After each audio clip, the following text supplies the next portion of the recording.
Hello and welcome to MBKM Models. Please don't forget to like, share, subscribe and follow for more aircraft documentaries and model build videos.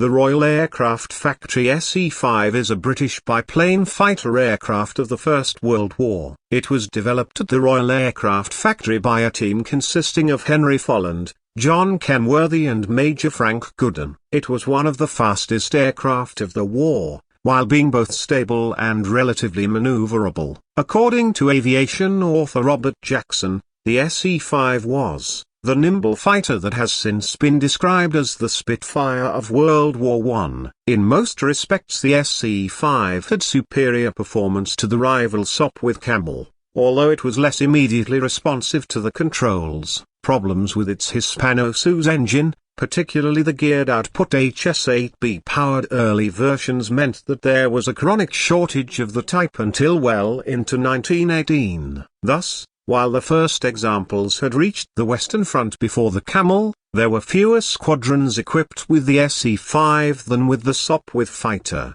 Together with the Camel, the S.E.5 was instrumental in regaining Allied air superiority in mid-1917 and maintaining it for the rest of the war, ensuring there was no repetition of bloody April 1917 when losses in the Royal Flying Corps were much heavier than in the Luftstreitkräfte craft. The S.E.5s remained in RAF service for some time following the armistice that ended the conflict. Some were transferred to various overseas military operators, while a number were also adopted by civilian operators. In March 1917 the S.E.5 entered service with No. 56 Squadron RFC, although the squadron did not deploy to the Western Front until the following month. Everyone was suspicious of the large greenhouse windscreens fitted to the first production models. These were designed to protect the pilot in his unusually high seating position, which was in turn intended to improve vision over the upper wing. The squadron did not fly its first patrol with the S.E.5 until the 22nd of April, by which time, on the insistence of Major Blomfield, 56 Squadron's commanding officer, all aircraft had been fitted with small rectangular screens of conventional design. The problem of the high seating position was solved by simply lowering it, pilots in any case preferring a more conventional and comfortable seating position.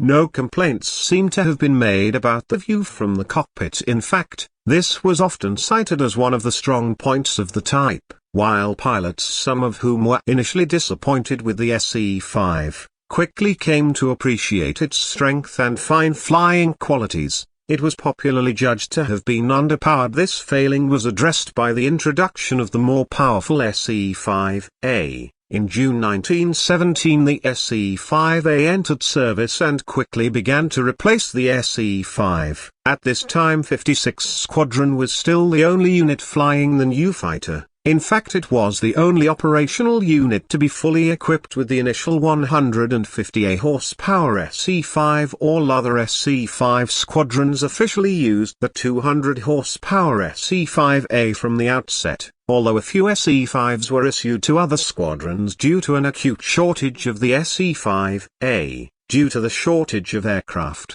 there was a very slow initial build-up of new S.E.5A squadrons, which lasted well into 1918. Once the Wolseley Viper-powered model became plentiful, many more units were re-equipped with the type. By the end of the war, the S.E.5A was employed by a total of 21 British Empire squadrons as well as 2 U.S. units. Many of the top Allied aces of the Great War flew this fighter, including Billy Bishop, Andrew Beauchamp Proctor, Edward Manock and James McCudden. Legendary British ace Albert Ball was initially disparaging of the S.E.5 but in the end claimed 11 of his 44 victories flying it. McCudden wrote of the S.E.5, "It was very fine to be in a machine that was faster than the Huns, and to know that one could run away just as things got too hot."